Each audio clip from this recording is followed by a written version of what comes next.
start surfing?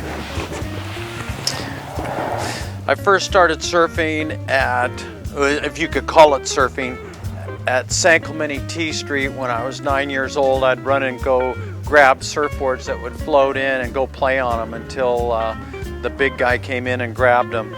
But actually, and then I went home, had my paper route, and bought me a $27 balsa wood Velzy and Jacobs.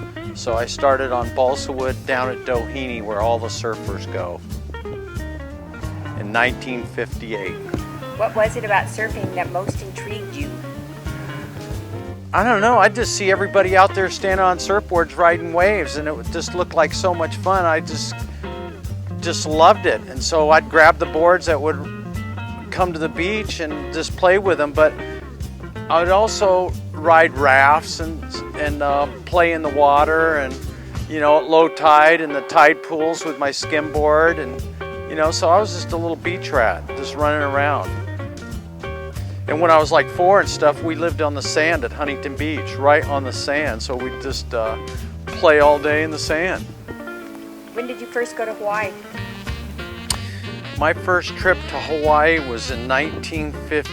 No, my first trip to Hawaii was in 1965, and I was 16 years old and living on the beach or in the bushes, on floors, in vacant cars, parked cars, wherever I could find a place to lay my head and not too many mosquitoes would eat me. That's where I was.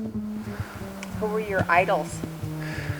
The people I respected the most in surfing. In those days, we didn't have surf magazines, and they just started, so I'd watch surf movies, old Bud Brown movies, and some John Severson movies, and in those, Phil Edwards was a standout, Mickey Dora, Dewey Weber, Johnny Fain. He was jerky, but he had something at Malibu. And big wave riders like Ricky Gregg and Paul Strow. And then it led on to a new breed of people like John Peck and that era.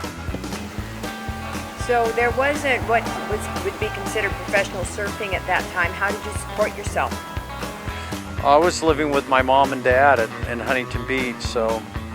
But then I got a job from Herbie and Bruce Brown, and we made a little movie called The Wet Set, and that was my first job. And Herbie paid me enough money to where I could go to Hawaii and hang out until the next one in summer. And this was what year? This was in the 60s? Yeah, that was 65. That was October 65, and I was in Hawaii December.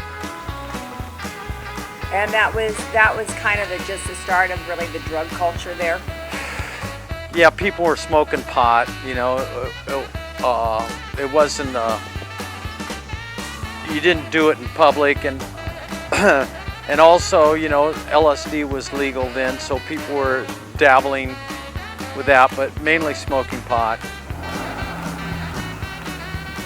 And so what was the Jimi Hendrix Rainbow Bridge experience like? I can't remember much of it, tell you the truth. It was in 70 or something like that. And in those days, we were smoking lots of hash and doing psychedelics, and that's what it was about. And the music of the time was about that too, and Jimi Hendrix was all about it.